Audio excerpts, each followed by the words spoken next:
All right. Hello, everyone. Welcome back to the Be Relief conversation. I'm Ashley Nicole. And if you've been following Be Relieved, you already know that our conversations are about so much more than what we traditionally call wellness, right? We talk about the whole person. I really believe that holistic, they forgot the W in front of holistic because you really need to talk about the whole person and everything in its entirety, the mind, the body, our environment, even our relationships, even our work, our purpose, and even the way we move through the different seasons of our lives. And because, as a health scientist and herbalist, one of the things I've learned is that wellness isn't simply about adding something to our lives. Sometimes wellness is just about learning, learning what needs to be released even. And sometimes the thing we need to release isn't a physical substance, right? Like it's pressure, it's perfectionism, even. It's trying to plan everything to the T. It's the belief that we have to constantly perform, and it's the identity that says, if I slow down, everything is going to fall apart. And that brings us perfectly into today's conversation, I believe. So today I'm joined by someone who has built an incredible body of work around resilience, around leadership, around mental health, and holistic well being. And she is a resilience strategist. She's a keynote speaker as well, award winning author, 4-time TED speaker, and the founder of Sheer Passion Salon and the Black Healing Network. I love that. So many similarities in between us. She's dedicated her work to helping people and organizations create impact without burnout. Wow, I think that we really need that, especially us overperforming entrepreneurs, business owners, even in our careers. And I think that phrase alone is something that so many, entrepreneurs, business owners, leaders, caregivers, and high achievers just need to hear overall. So please, let's welcome to the Be Relief conversation, Natasha. Natasha, welcome. I'm so happy to have you here. Thank you, my new soul sister. I tell y'all, when I read about all she was doing, all you are doing, I'm like, there was just so much alignment, right? When I looked into your conversations and your website and everything, even that just your introduction now, right? We're looking at healing the whole person. We are in Exactly. community, right? And you can't ever look as a person on their own. It's their relationships, their job, is that in alignment? What are For you sure. eating? How are you nourishing yourself? Are you moving your body, right? How do you feel your emotions? So I'm so grateful that you're here having the conversations that really make a change that can Mhm. help people move their lives forward in a meaningful way. Oh, I love to hear that for sure. I know that I kind of want to start with a word that really defines some of your work that I have seen, which is resilience. That shows up a lot when I was looking and researching and seeing. I'm like, wow, resilience is her theme. And we hear that word pretty much everywhere. I think it's kind of buzzing now, especially in the wellness world. And we hear that, be resilient, push through, keep going, bounce back even. But sometimes I wonder if we've actually like misunderstood resilience based on that. Like as entrepreneurs, especially, we can almost turn the resilience into like another form of self punishment in a way, right?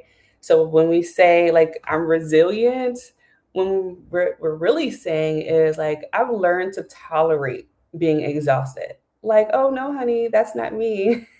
I'm Girl, changing those habits.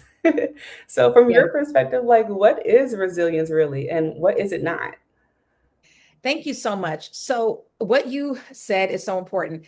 I think I agree with you completely. People get it confused, right? A lot of times people look at resilience as the ability to survive, right? And so Mm, it's beautiful to be a survivor. It's amazing. I mean, we have to be able to survive things to continue to make it through life. But being a survivor and being resilient, in my opinion, is two very different things mhm, because you can survive something that happened, but still be stuck in the moment, stuck in the experience, and stuck in the mm, emotions. Whereas right. for me, being resilient is taking it that next step further. It's like, yes, I Mm, survived. That was the first step.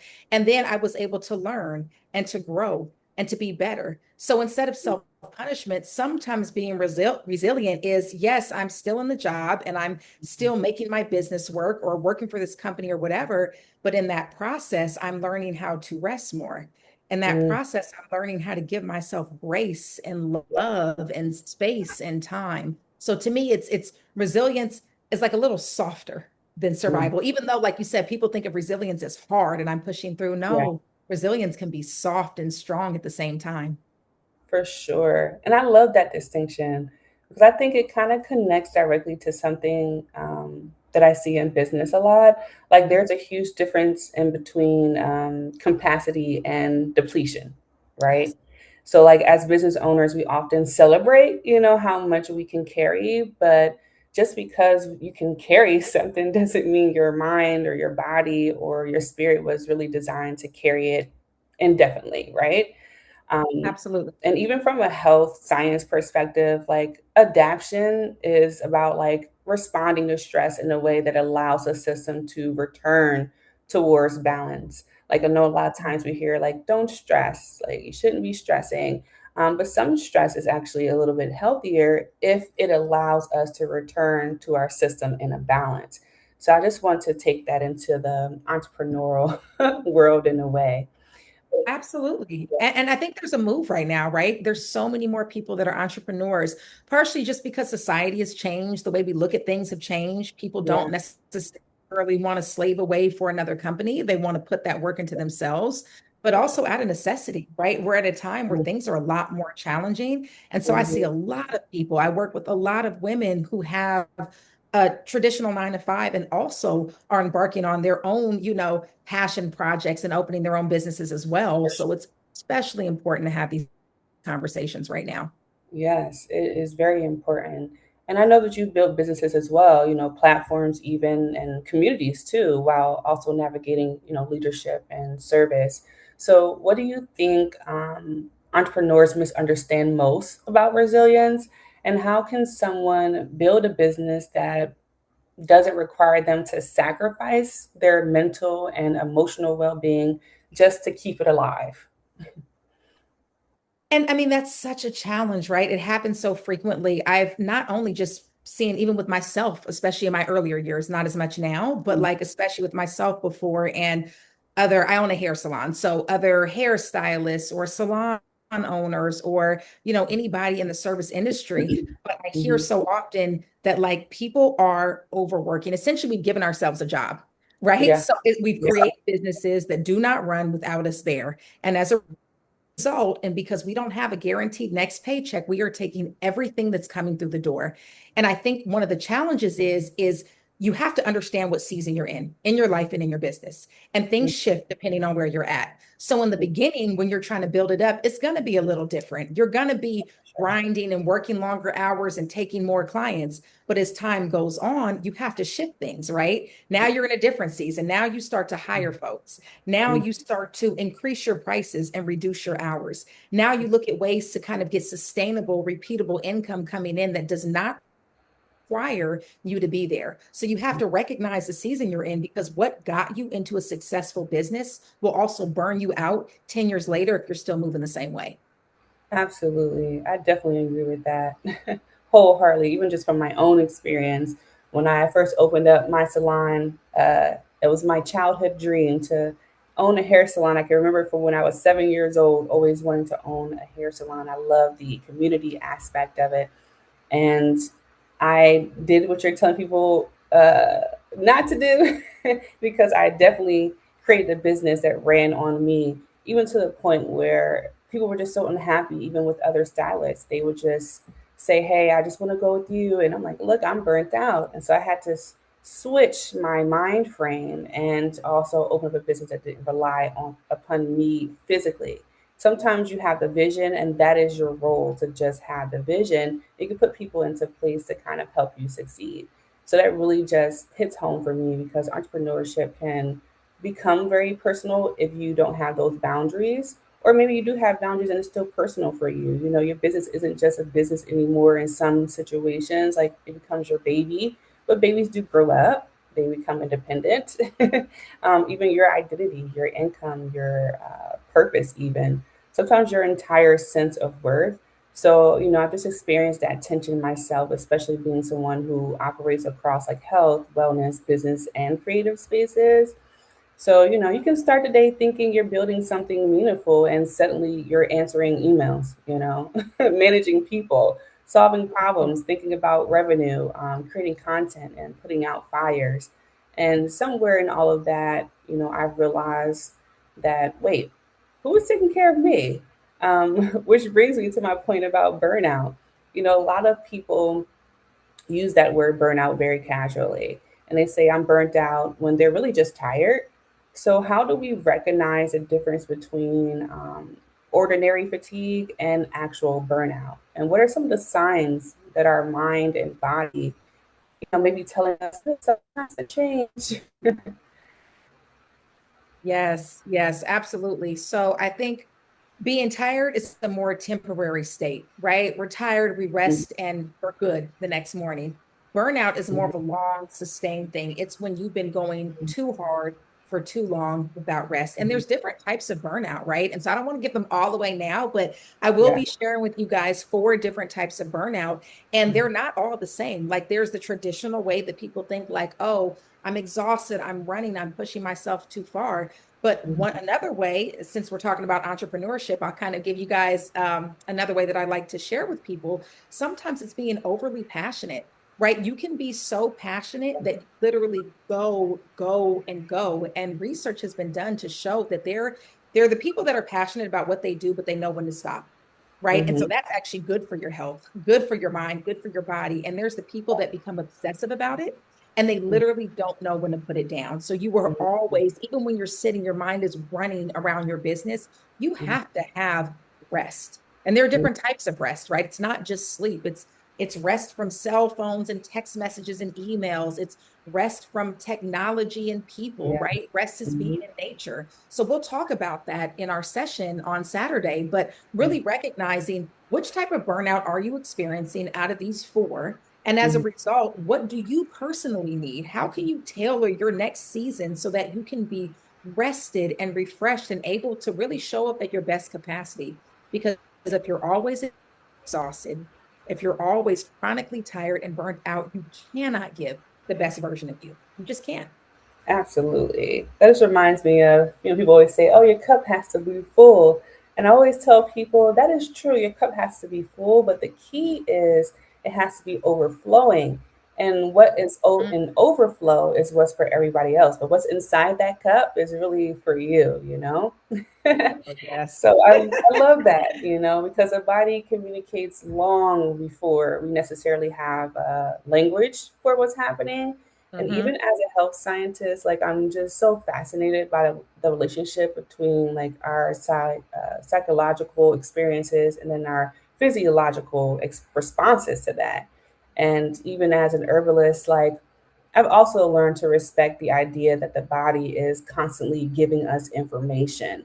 And I think that's key too. Like sometimes we reach for like another supplement, you said like about rest, or so now we're getting all these vitamins and all these teas and all these things. Even another productivity system of, another coffee. People love coffee. And when the deeper message might actually be like, I need you to stop. I need you to rest.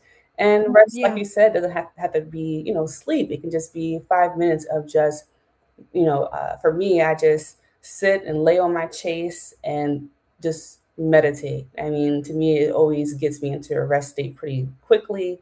No phone, no TV. I don't even watch TV personally, but just needing a moment to just be still and to just be. I think sometimes we neglect the just be part. And, us talk about rest just reminds me like there's a cultural belief that like if you're not producing, you're not progressing, right? And like we talk about with entrepreneurs, even people who hold careers, 9 to 5ers, like performing is progressing in a way. So how do we redefine rest? Because I don't think rest simply means lying on the couch, like I mentioned. Like there is a physical rest, obviously, but there's also an emotional rest. There's a mental rest, a social rest, even a spiritual rest. So, what does healthy restoration actually look like for you? Well, for me personally, or okay, so I'll Yeah, just just say for personally, me and then personally, yeah. yeah. And then what other people can do as well. I'll start with this. I think that you have to do an intake of your life. Like recognize where is your time going and not like an actual written down, but just think about it. Is 90% of my day work, meaning like I get up and I'm answering emails, I'm going to work, I'm coming home, I'm sitting off emails, I'm cooking for the kids, I'm cleaning, and then you have literally 20 exhausted minutes before you go to bed. If that's the Mhm, case, which has been me in the past, right? If that's the case, and sometimes still, but when I mhm, see that, I'm like, oh no, at this moment, I need to decompress, right? So right, rest for me is literally just sitting in a quiet room. I'll tell you this, it's funny when we talk about rest. So I did a 10-day silent retreat recently, and it actually wasn't as silent as I thought it was going to be, but that's okay. I was like, there's mhm, more talking than I expected, but we had no phones and we had moments to just relax. We meditated honestly for like 3 to 4 hours a day. love And that. for somebody who was used to going and going and going, initially that's very challenging. I used Mhm, to say I would rather build a bookshelf. I also have ADHD. I used to say I would rather build a bookshelf than sit down and meditate. Like my brain could not wrap around it. And after that, I've been meditating 2 to 3 times a day ever since. My mhm, children, well, my son meditates with me. So mhm, it's really doing an intake and being in tune with yourself. Your intuition is powerful. Like you yeah, just say, our bodies are speaking to us. So, mhm, yes, I can share with you tools and strategies, and you can identify who you are. But at the end, you're the one who has to have that recognition. You're the abs one who has to do that kind of internal intake and realize, like, what is going on here and mhm, figure out what you need more of. mhm, But there's certain areas that we all need. So meditation, we need moments of stillness. for sure. Nature, we are meant to be in nature. Mhm, Water, trees, like we need that. Sleep. mhm, Our bodies can't go without sleep, right? mhm. And just taking a break. Anyway, we'll go more in depth. I was like, I want to go all the way in, but I'm gonna wait for some of that until Saturday. But yes. Yeah, for sure. I can't wait for Saturday. I feel like it's so many in-depth, nuggets and tools that we're going to receive for that. So I'm excited. But you even speaking about nature just makes me think about something that I've learned through nature. Like nature doesn't operate at one speed, right? Like there are seasons of growth. So you have seasons of harvest. Obviously, you have seasons of dormancy. And if you look at a tree in winter, right? You don't call that tree unsuccessful because it isn't producing fruit or leaves, right? Like it is still alive. It is still doing something. It is still restoring. It's preparing even. And I think humans have forgotten that rhythm and forgotten that we are nature as well. And sometimes we just want to harvest all year long. So I really just want to talk about what happens when we don't honor those rhythms. And I just have a question. I guess what happens psychologically when someone feels like they constantly have to perform, like whether that's at work, in business, in relationships, at work, online, or even in their own identity. Like, how do we begin separating like who we are from what we produce? Well, it's dangerous to tie ourselves to our labels, right? If you Mhm, put yourself only, and it's normal, right? When people ask you who you are, or what do you do? I'm divorced now, but before I'm a wife of 10 years, I'm a mother, I'm a this, I'm a business owner. But what happens when some of those go away?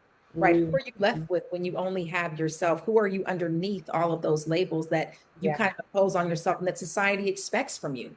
So it Mhm, is important to separate that. And I tend to ask my clients, like, let's kind of take a deeper dive and look at where did this actually come from? A lot of times, if you look at your childhood, for me, I had a lot of childhood trauma. My first suicide attempt, I was 8 years old, right? And mhm, so I learned early that people loved me and people liked me if I was able to produce.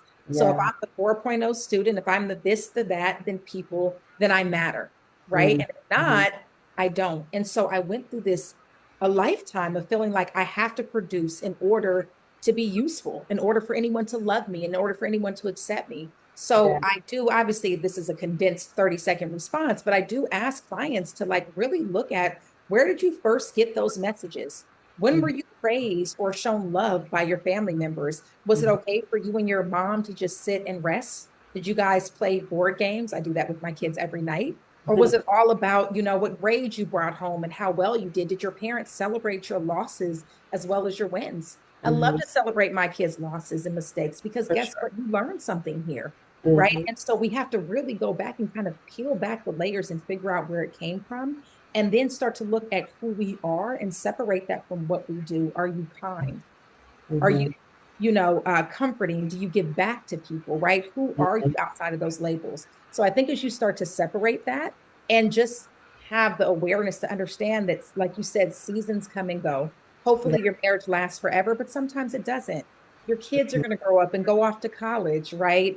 Hmm. Positions may change, companies may change, and you still have to be left with you. And I think the more that you kind of integrate, not saying you have to have a spiritual practice and definitely not tying it to any type of religion, but some Right. sense of connection within yourself and to whatever it is that you believe in, whether that's nature, spirit, source, God, whatever, you'll Hmm. be able to separate yourself from what you produce and what labels you have. Yes, that is really the truth there. It kind of reminds me of the conversation that I had with Dana. She's the other speaker that'll be there on the 29th.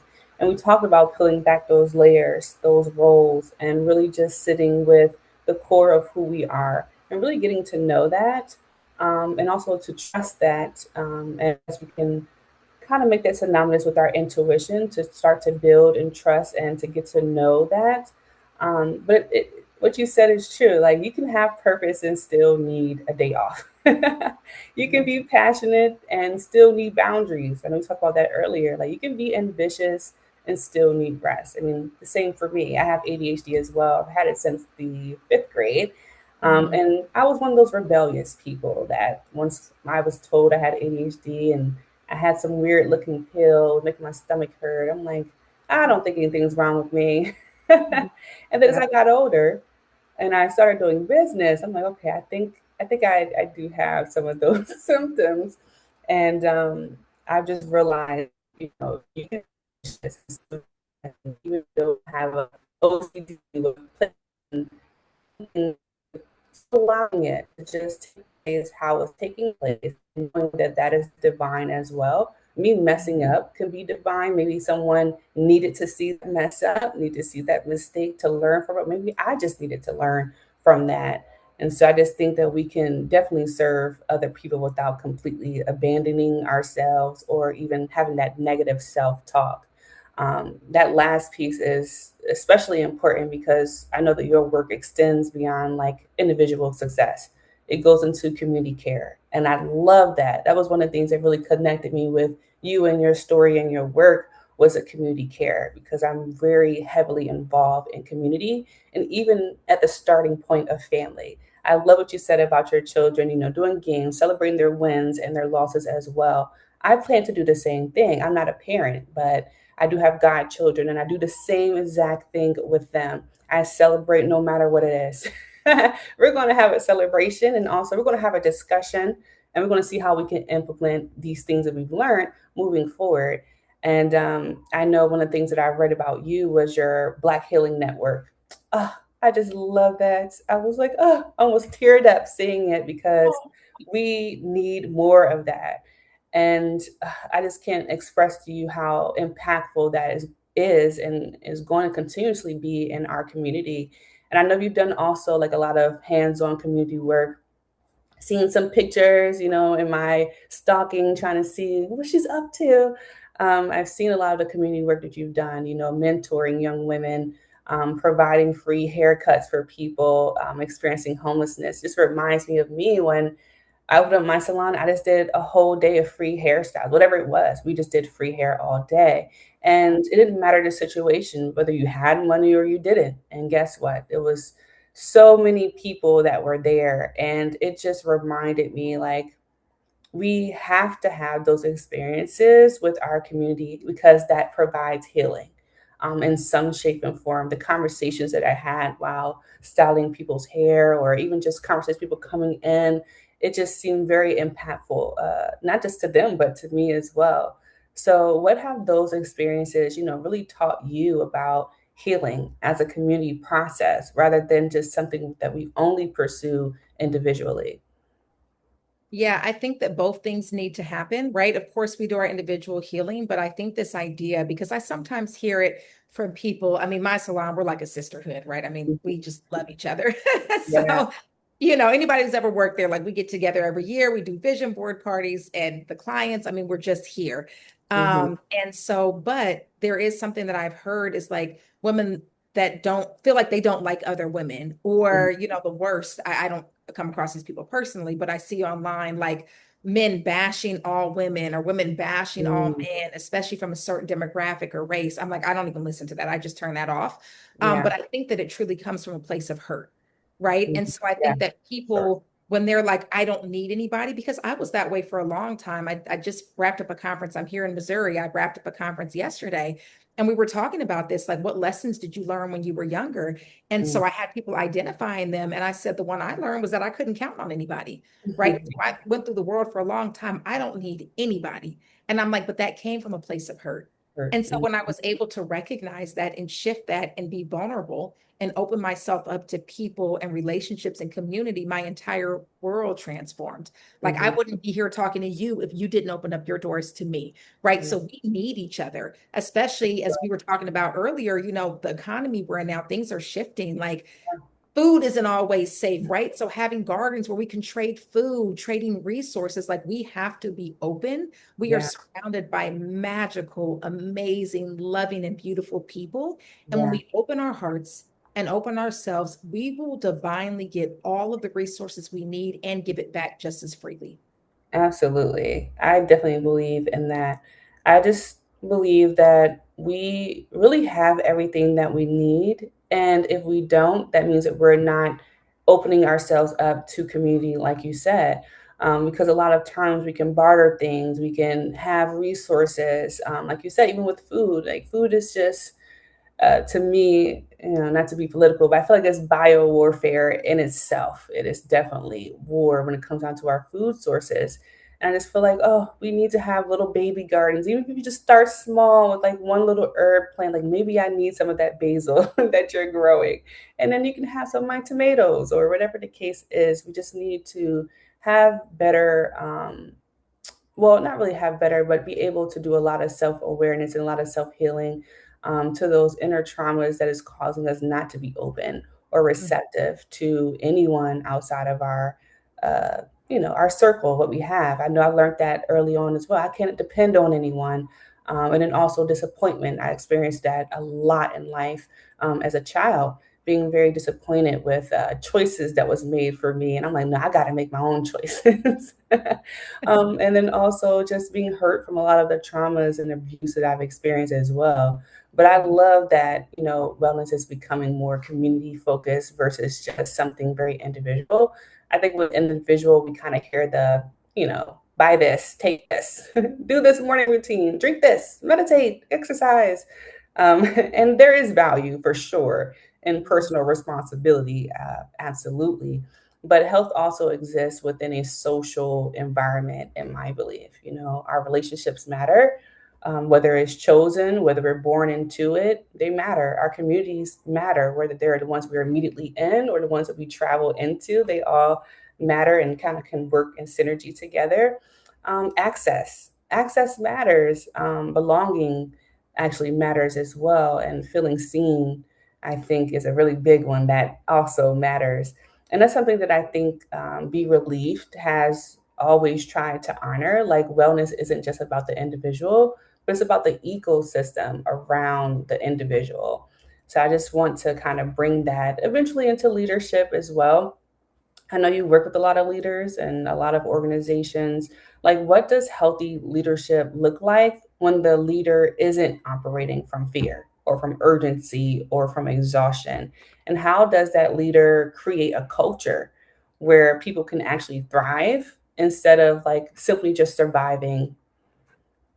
Yeah, collaboration is one. Respecting people's voices is a huge part. Absolutely. So many people, and we see it up at the highest levels and at the lower ones as well. So many people get in a position of power, Mhm. and have a little bit of power and just misuse it. I mean, Yeah. that's honestly how I ended up opening my own hair salon. I'm like you, I had no desire to do that, right? I was happy going in working for somebody else and just had some experiences where I was like, oh, this is not in alignment with the way that I know I deserve to be treated and I cannot handle this, right? Mhm. And so I made it a mission. Like my stylists who come in, we are coworkers, right? I don't Mhm. like talk down to anybody anywhere, not a Mhm. waitress, not somebody on the street who's going through Yeah. a hard time. So I think as a leader, a part of that is, of course, you are in many ways responsible for the culture. So Mhm. making sure that everybody's respectful, that they're kind and they're collaborating, but also it is incredibly important as a leader to help bring other people up. Know what somebody's goals are. Even Mhm. if it's not within your organization, help them get there, right? I've seen that in salon. People get so weird with their stylist if they go to open up their own salon. I'm thrilled. I literally have people's numbers memorized because I refer out so many clients I can't take to other Mhm. stylists, right? Absolutely. And so, or even like the Black Healing Network, right? Mhm. Because I had what we were talking about earlier, I've done so much individual hands-on work, and I was like, Mhm. I'm at capacity, but I Mhm. still want to give back. So I For can sure. still do events, not as frequently, but the Black Healing Network was a way for me to give back that wasn't as hands-on. But I Mhm. have a whole list there, right? And so it's like if you need to find a therapist in your city, you can go and look that up. If you Mhm. want to find a TED talk on whatever you're going through, depression or anxiety, you can find that. There's Yeah. books. So it's literally the entire network is really me putting other people on my platform and For sure. helping you find it's not my books. I mean, I might have like one on there, but out of Yeah. 50, right? It's like Yeah. it's here's the books and the people and the resources that can help you. So to me, leadership is about uplifting other people, bringing them with you as you climb. Oh, for sure. I mean, I agree with that 100%. Like one of the biggest like lessons that I've learned in entrepreneurship or even just with owning multiple businesses, like your business will eventually reflect, the inner state of the person leading it. So if the leader is constantly like reactive, the organization becomes reactive in a way. And if the leader can't communicate, then a team becomes confused, don't really know direction. If the leader doesn't really have boundaries, eventually nobody knows where the boundaries are. Yep. And even if the leader is burnt out, the energy doesn't stay contained inside one person, it spreads. So, that kind of leads me into what I want to talk about now, which is self awareness. Because before we can lead other people, we have to understand ourselves, right? So, how important is self awareness to resilience? And what are some practical ways that someone can begin recognizing their own patterns, especially the patterns that keep them stuck in stress, overwork, people pleasing, perfectionism? So, how important is self awareness to resilience?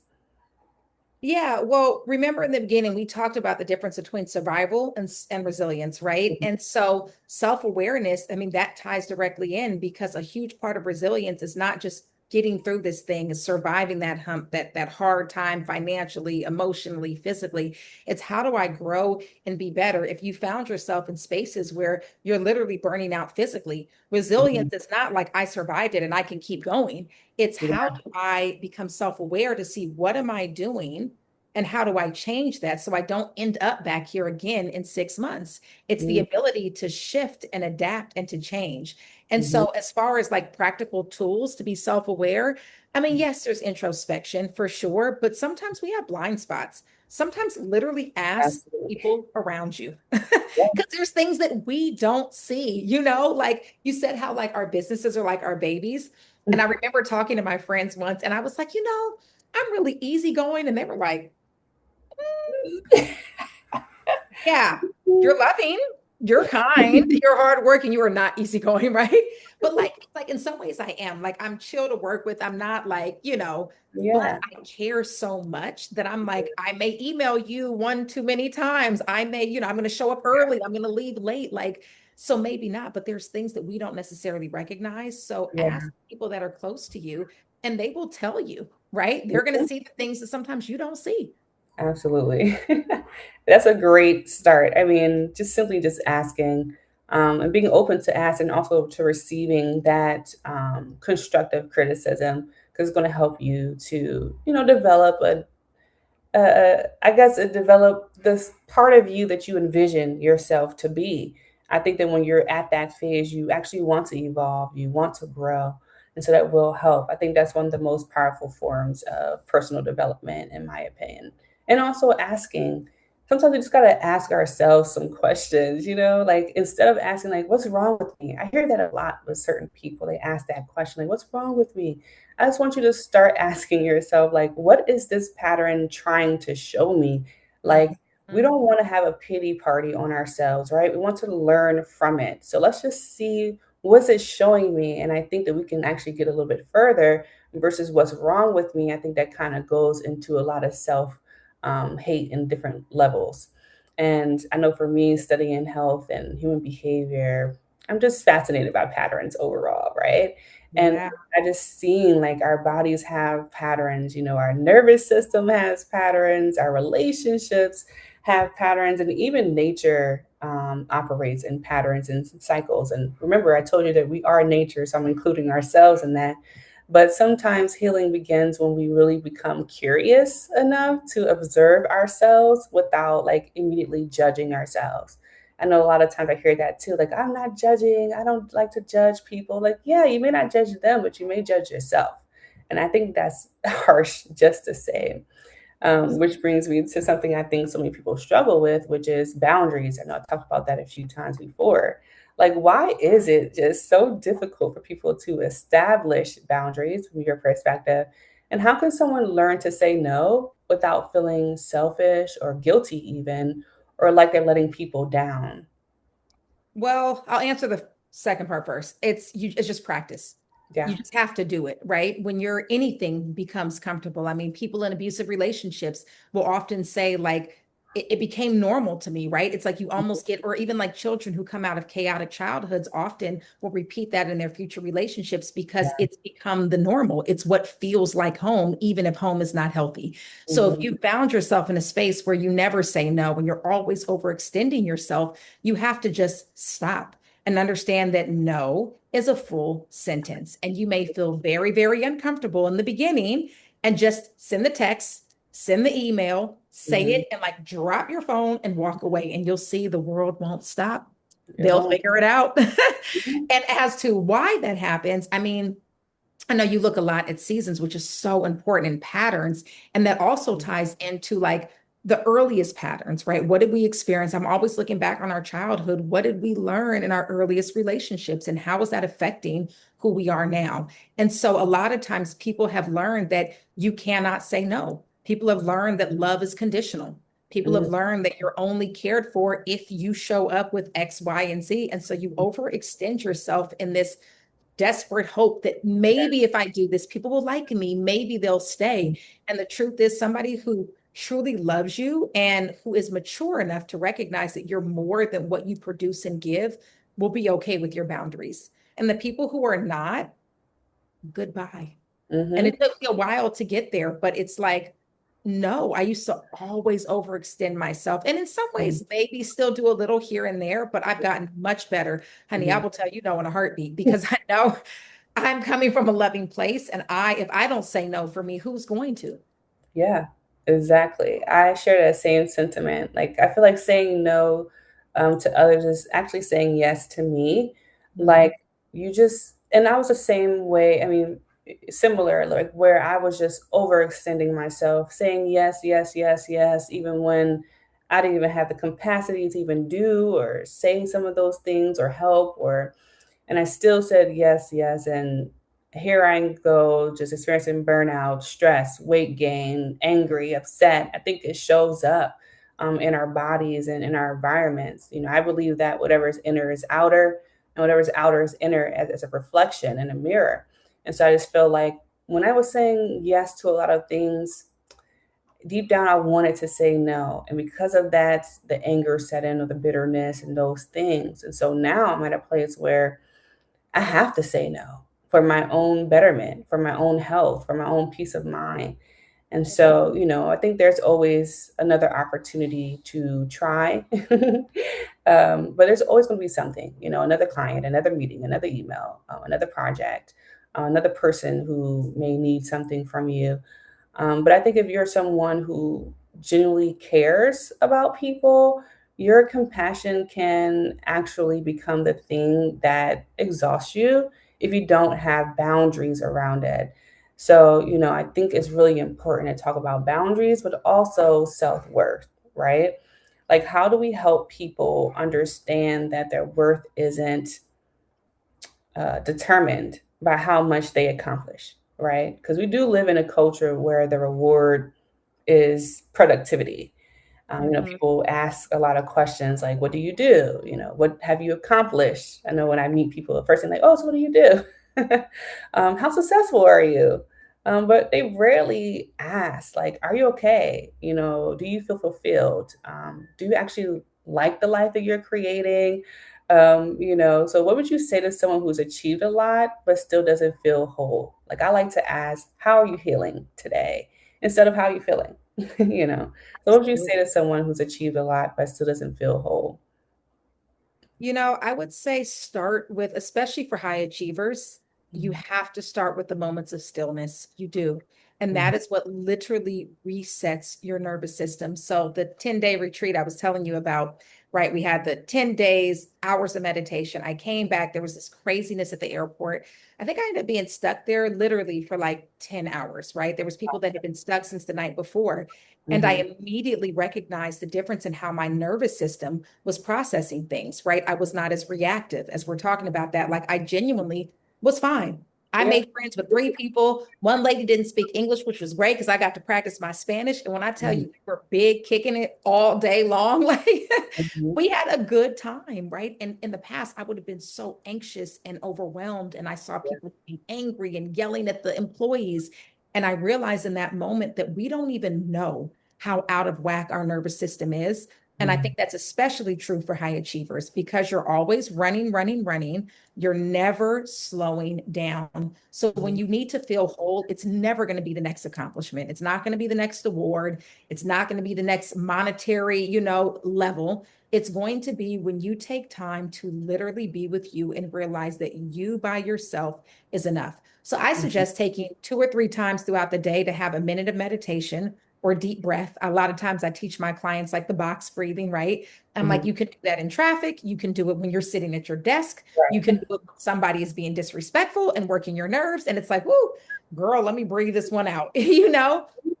And Yeah. as you do that, your answers will come you because it's so different for everybody. To feel whole may be less time at work and more time with like a loved one, your partner or your children. It Mhm, might be more time in nature. It might be time reading. It might be taking up a fun hobby, starting a dance class, right? You'll mhm. be able to figure out what that is, but you can never hear yourself if you're drowning out your internal voice with constant noise and activity. At some point, you've got to stop and slow down. And that's how you'll figure out what it's going to take for you personally to feel whole. Absolutely. I really love that story about you being in the airport, because I feel like a lot of times I have constantly experienced interruptions, but I have noticed that there are interventions at the same time. A Mhm. lot of times we ask for things like, "Oh, I want to meet new people. I want to, like you said, I want to practice my Spanish more."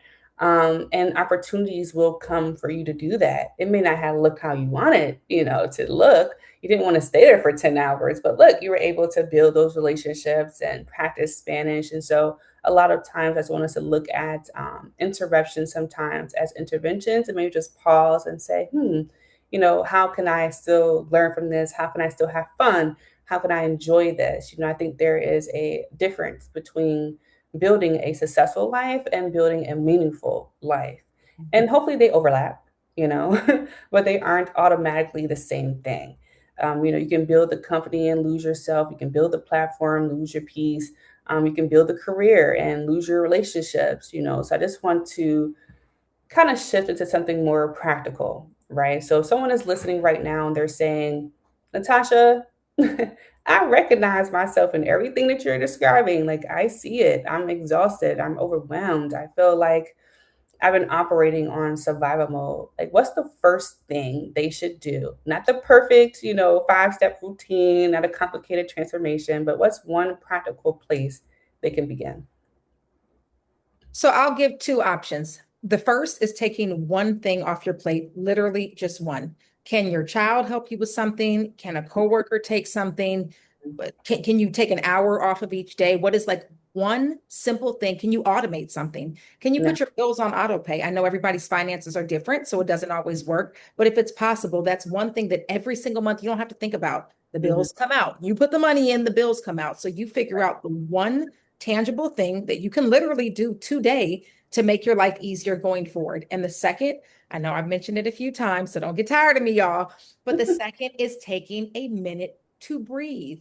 So Mhm. many people start their morning with their phones and they're on, scrolling social media and seeing all the things that is literally like programming your mind and your brain for stress. You're feeling hyped up and overwhelmed.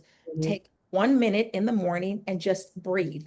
Yeah. Meditation, I think a lot of times people confuse it with like, oh, I have to be on a mountaintop. No, you can literally, and I work now. So not only am I a hairstylist and a salon owner, but I'm also working as a therapist, right? I'm wrapping up my master's program and I'm working at an inpatient treatment facility. And so something I work with all the women on is you can pick that one word, so your mantra, and meditate on that every morning. It can be love, it can be peace, and it's literally a 60-second timer.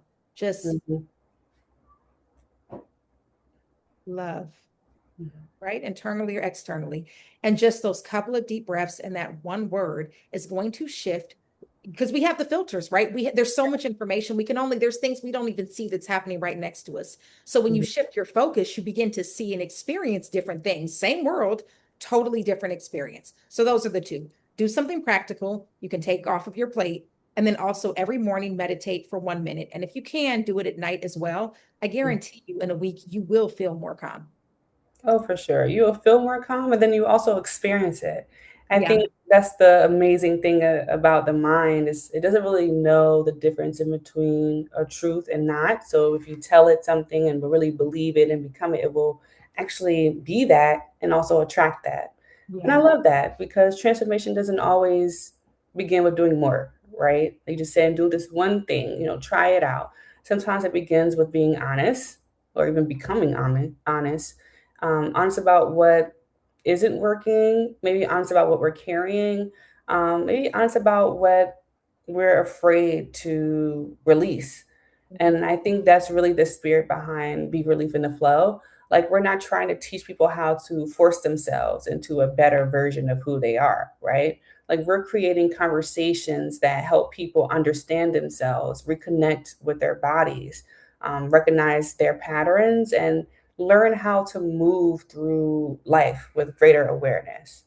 Yeah. Um, so now I kind of want to speak specifically about the Be Relief in the Flow online summit because we've been talking about it. I know you're going to be one of our featured speakers along with Dana Diaz. She's an amazing person. I'm excited to even connect you guys because I feel like you're on the same messaging. So we'll be connecting on August 29th at 11 a.m. Eastern Standard Time via Zoom. And I just want people to understand why they should be in that room. Without giving everything away, I know you've been trying to have restraint. What can attendees expect from your session? What do you hope people walk away understanding, feeling, or doing differently after hearing you speak? So it's twofold. I always want you to feel motivated, inspired, and ready to change, but that is not enough. Mhm. Those are feelings. Feelings come and go, right? And anybody Yeah. successful knows if you only operate off feelings, you're never going to make it anywhere, right? You have to take action. And so Mhm. the other part is really practical.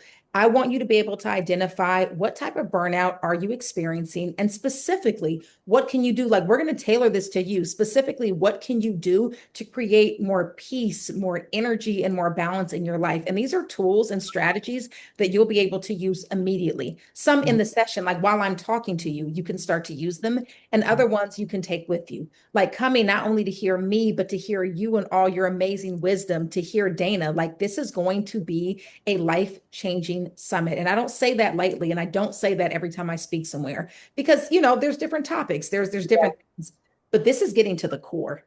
This is Mhm. not like, oh, how do I move my business forward, which is important because we need money, right? That's Important. important. Yeah. Yeah. Yeah, but like, how do I move me forward? How do Yeah. I change who I am so I can help change my children, my spouse, my friends, my coworkers, and my family? Like, this is the room and it's an hour, it's low stakes. Show Mhm. up, be present, be engaged, and watch your life literally begin to transform. I love that. I think that's exactly what we want this summit to be, right? Not another event where you're taking notes, you know, or get inspired for just the 48 hours and then go right back to the same patterns, right?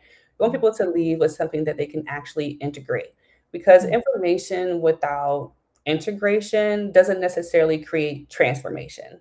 Yes. And as we come toward just the end of this conversation, I just want to make this a little personal.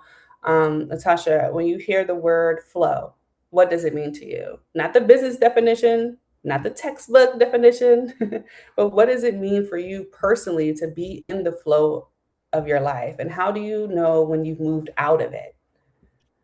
Yes, for me, being in the flow, and it's crazy. I literally got chills when you said that. Being in the flow is being in alignment. It's trusting your intuition. It's a space where even when things don't look how you thought they were going to look, like we were saying with the airport, right? It's Mhm. trusting that everything that is happening for my good, right? That's it. Everything that's happening is happening for my good. So instead of trying to resist, I'm moving with it. It's like being out in a stream or in an ocean and trying to paddle against the current. It doesn't work. You have to go with it and trust that you're going to end up exactly where you're supposed to be. And so when you're outside of it, I went through a challenging time after my divorce where, but again, we create our reality. And after our divorce, I think I was just in a very negative space, right? I was just Mhm. feeling down and depressed and anxious. And it was really hard for me. And it reflected in my body. I was having health issues consistently for years, migraines every day for almost 4 years. Like it was a lot going on. Mhm. But also beyond that, because again, I can survive that. I can push through it. But I was finding that opportunities weren't working. Like it was like things that normally work, like things just work out, they just weren't working. And I was like, I am not in flow. Like I am somehow out of alignment and things just are not coming into place. I'm getting by, but I feel like I'm scraping all the time. And so Mhm. to get back into that, because I was like, what do I do to get Mhm. back into that? I took time in nature. I Mhm. began meditating every day. And I Mhm. had that positive mantra. I'm like, everything is working out for my good. Everything Mhm. is working out for my good. And as I literally began to believe that, it's what happened. And I got back into a space where I'm like, chilling. I'm like, Yeah. it's going to work out. Yeah, I love that. I have the same mantra, but it's like in the form of a song. So I have like I do this because in my head I'm thinking they're symbols, like they make a little clash sound. So I go, everything's working out for me, everything's working out for me. I just keep saying Yes. it until I feel like that's the energy that I am, capsulating to manifest whatever I'm looking to manifest at that time. But yeah, I think that's a beautiful place to kind of leave people because flow doesn't mean that life is what always easy, right? Like flow doesn't mean there's no adversity because it is going to come. It doesn't mean we never experience grief or stress or uncertainty, disappointment, or even failure. It means we learn how to move through those experiences without abandoning ourselves. We have to put ourselves forward a little bit more, put ourselves first. And that is such an important part of wellness. And as a health scientist and herbalist, I've just come to really appreciate that healing isn't always finding one perfect answer, right? Like sometimes it's about learning to listen, Yeah. be quiet, and just listen. And, listen to our bodies, listen to our mind, listen to our environment even. We talk a lot about nature today. You listen to our relationships. Sometimes listening to the part of ourselves that has been saying, this way of living isn't suitable anymore, it's not sustainable, and honoring that. And it's okay. I think that's part of evolving. So yeah, Natasha, just thank you so much for being here and for the work that you're doing. I see you. I know you are destined for greatness, and even just you as is, being you is enough. It is transformative. It is a demonstration to yourself, to your children, to your community, to your people. All the work you're doing is just a little razzle dazzle, a little, a little cherry on top to make sure your works is documented and is, kind of imprinted on our community a lot stronger. But I really believe, as is, if you decide to do nothing else, you just decide just to be you today, that is enough. Your work just reminds me that resilience isn't simply about becoming stronger so we can carry more. Sometimes resilience is having the wisdom to recognize what we no longer need to carry. And I Mm. just want to thank you for that reminder, because I think it's so, so important. And then for everyone listening, if this conversation resonated with you, I just want you to take this as your invitation to join us for our Be Relief in the Flow online summit on August 29th at 11 a.m. Eastern Standard Time. I'll put the Zoom link in the description so you will have it. Natasha will be joining us as one of our featured speakers. We also have Dana. If you haven't watched our conversation, you have to watch it. I mean, it's kind of it's a little scary how on point it is in between all of us. But it just kind of reinforces that the conversation is going to be great. You're going to leave out with tangible tools. I think together we're all bringing just some powerful voices around wellness, resilience, self awareness, leadership, healing, conscious living, and what it actually means to live in a greater alignment with ourselves. So this isn't about becoming more productive at the expense of your peace. Okay. This is about learning how to flow without forcing. We'll say that again. It's about learning how to flow without forcing. It's about understanding that your health is connected to how you live, how you lead, how you work, how you rest, how you relate to yourself and the people around you. So, yeah, just mark your calendars, August 29th, 11 a.m. Eastern Standard Time. Come into the conversation, come ready to learn, come ready to reflect, and most importantly, just come ready to be relieved in the flow. We're Mm. going to show you how to do that. So, Natasha, thank you again for joining me. Do you have any last words that you want to say to us? No, thank you so much. You are amazing. You guys, we are all grateful for you. We cannot wait to be in the room with you. I'm so excited to have connected with you. We have so much to learn from you. So thank you for creating your platforms. Thank you for creating these conversations. And you guys, get in the room. You do not want to miss out.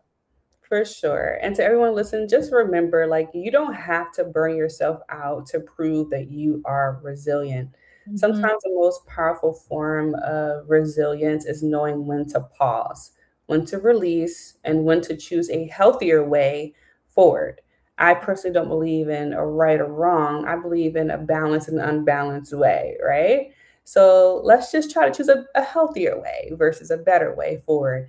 But until next time, just stay curious, stay grounded and keep finding your way back to balance. Yeah, so that's it. We'll see you in the flow on August 29th. Be there.